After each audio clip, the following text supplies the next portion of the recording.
A very good feeling. A feeling you know that I'll be back. It's new. And I'll have more ideas for you. And you'll have things you'll want to talk about. I will too. Anybody besides me remember that song? You remember it now, right? Not that deep. Not that deep. No. I brought that song up because he always began he started the show with a purpose, and he ended it with a purpose. And so shall life should be, right? So in the middle of that song, I'm going to say this, I'm going to throw this out there, because remember, spoken word is about activating words. So right poems are not just words floating around, they're actually activating things in the atmosphere in the world, right? There's no word that you can spit out your mouth that won't do something. You understand what I'm saying? So I'm going to say this, so adjust.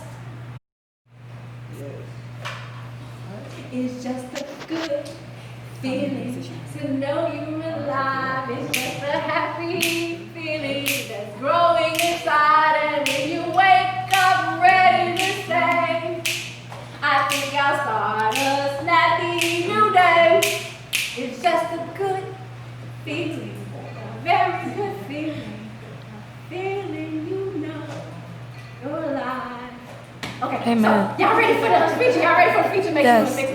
yes. I need Hey. make some noise. Give me a slow clap. Give me a slow clap. Give me a slow clap. You ready? Give me a slow clap.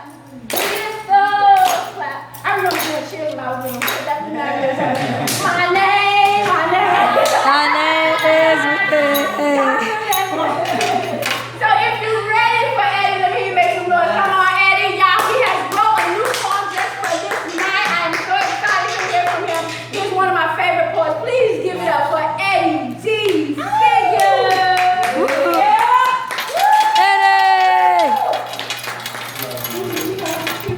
Let's go. I said, hey, yo! Yo! I love that energy. I don't kill mics. I bring mics back to life after my lines make a flat line. I'm that nice. I write rhymes with so much energy infused in it that when you hear it, it'll make you feel like you got a new spirit. I got defibrillator lyrics. My words will shock your heart. Try to recite them, then tear your voice box apart. My head's the auto start. My pen made from auto parts. My draw revs up when the pen sparks and the process starts. I'm just here with ease. My words travel on the breeze. My tongue got wings on each side like Icarus and speed. Close to the sun, put pieces of my speech. Hands to the sky. This is sorcery poetry. Parting of the clouds. Bars and metaphors coming down like a meteor shower all over the crowd. Or you hear a snaps from the ashes that were left on the ground. Inhale the fumes and the gases. The kid spazzing, the one with the glasses. Yo, he's a real bastard. And you may think I'm just rapping, but nah. These are just the bars that we practice with before we get to the poetry you have not experienced yet. Ladies and gentlemen, my name is Eddie Figure. I get loud, and we at the cup of unbroken praise. How you feeling right now?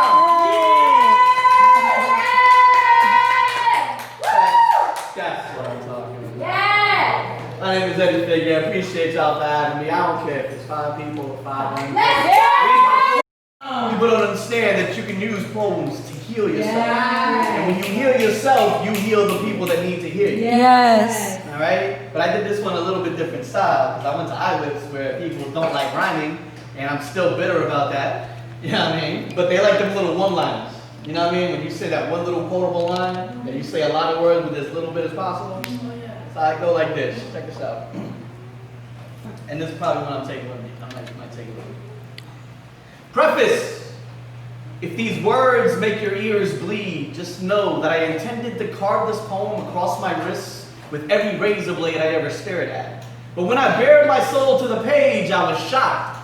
The words have been carved across my body for years and they still weren't finished. When you write without thinking, sometimes you accidentally write the poem your subconscious has been writing for decades. Whoa. And preface.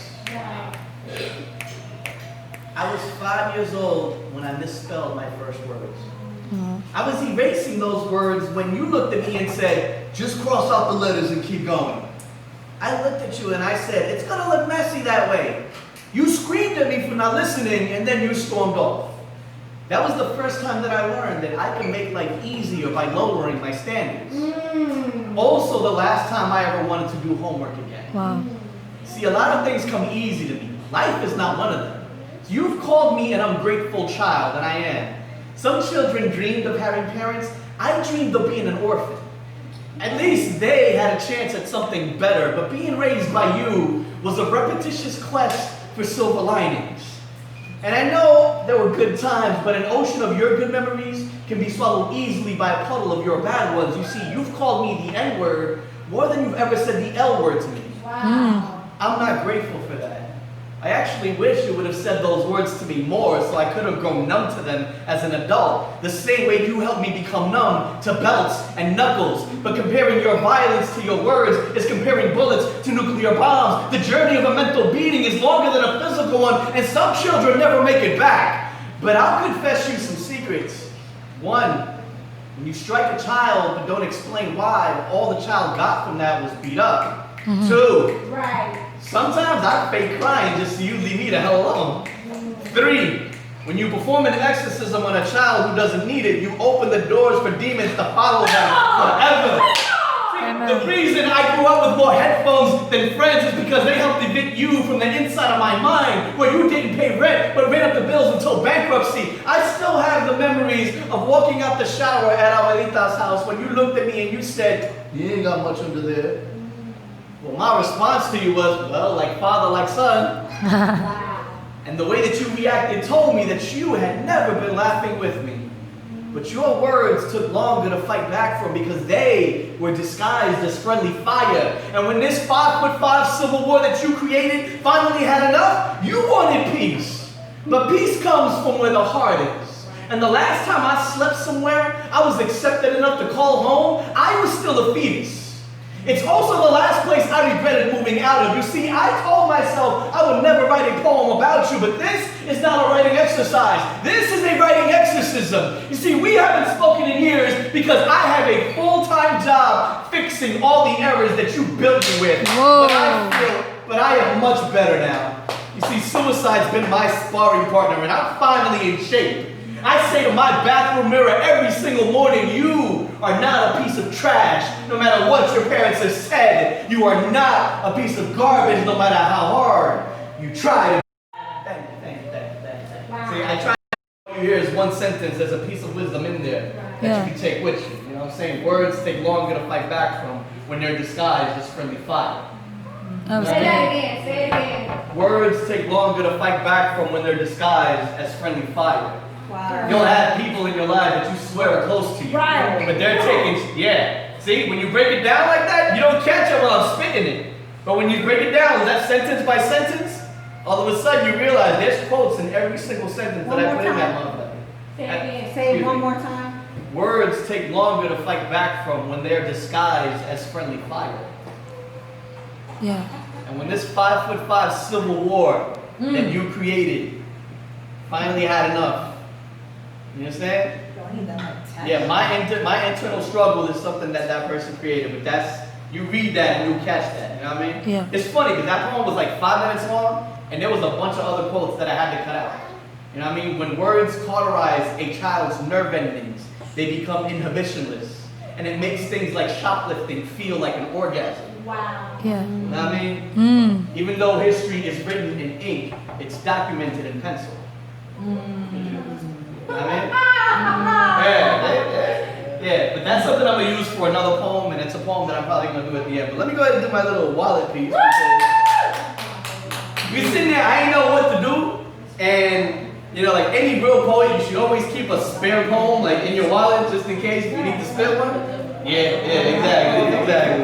This is my little spare piece. You know what I mean? And this is actually a true story, believe it or not.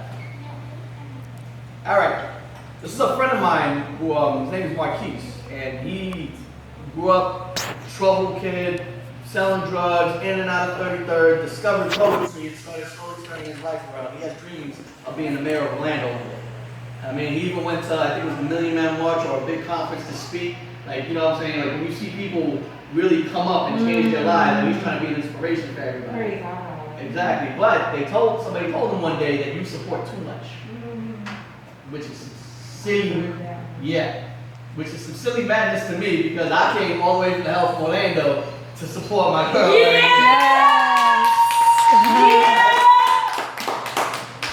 One of the lines that I'm gonna put into this poem that's not in there, but I'm gonna put it in there. Revolutions happen when we fight for each other, not against each other. Yes, thank you. But this goes like this. Amen. And I might take this one with me. You know what I mean? So I was reading Facebook today, and a friend of mine who's a young 21-year-old black business owner posted up, I've been told I support too much. You know what I said to this young man? I said, man, you do you. They have no idea what you've been through or where you come from. Let them crabs sleep in that barrel while they go over the waterfall. You keep putting on community cookouts on the banks of the river, feeding their minds and teaching them how to bake so everybody can eat. This world is too full of the selfish. People who only care about themselves. No, people only care about themselves, only focus on taking and not giving, and they need to wake up. They say you support too much. Tell them life is built on support. Tell them the mind cannot live without oxygen. None of us will be able to think without trees. No one gets to where they're going all by themselves. A society crumbles without the support of an infrastructure. A bridge needs all of its parts holding hands so it does not collapse under pressure. Just like a business cannot live without customers. A parent cannot buy food without an income. A king is nothing without his queen. Every nation in history, whether by choice or by force, was built on the backs of lives working together. A body needs all of its bones and a strong spine to make them all rise and stand as one. And they say you support too much. You equate numbers only to money. Can't fathom how a big enough colony of ants has the power to bring any kingdom to its knees. They who don't realize that if we all supported each other, we all rise up and accidentally cause a revolution. When you invest in community, the returns are priceless and you make change. Progress cannot happen without the support of a stomach and a heart. The stomach for the fight and the heart to never give up. In the concrete jungle, you who were with lions, leave the snakes in the desert where they belong. You're not just bettering yourself, you're changing things for the better for everyone. And they have the nerve to say you support too much. Tell them they don't support enough. Tell them we should all be supporting each other so we can all rise and stand up. Yes. Put it right back in your wallet. Alright, we're going to do this piece right here because this is still fresh and I need to learn this piece. But I've learned, and I came up with this on my way here because when you drive an hour and a half, you got plenty of time to think. You know what I mean? But it hit me that spoken word is its own genre. And I understand a lot of people feel that spoken word is reading words in front of people. But when you're writing a poem, your tools are your pen, your page, and your mind. Come on. And your heart sometimes. Exactly. I mean, but when you're in front of people, you have a lot more tools. You have your environment, you have your arms, you have your body language. And people don't understand. You can make noise, you can make sound effects. You have more tools than you care to admit. No problem. So spoken word is an entire genre onto its own, and slam is a style. You know what I'm saying? So that's how I feel about it. So, and I realized that, and I decided I was going to do something different with this piece right here. Check this out. And this is going to be, and I'm going to try to use this at the Black on Black Rhyme. You going to Black on Black Rhyme? Yes. And you competing? Yeah, no. Hey. Not slam. Come on. A little group, me, you. I get Deborah involved. Yes. Oh. You put Deborah in, I'll do it. You put Deborah in, I'll do it? You put Alright. Deborah in, I'll do it. You know what? I'm going to talk to Deborah tonight. All we're going to need is one more person. Oh, that could be like a Fantastic Four. Oh, my God. All right. Let's go. All right.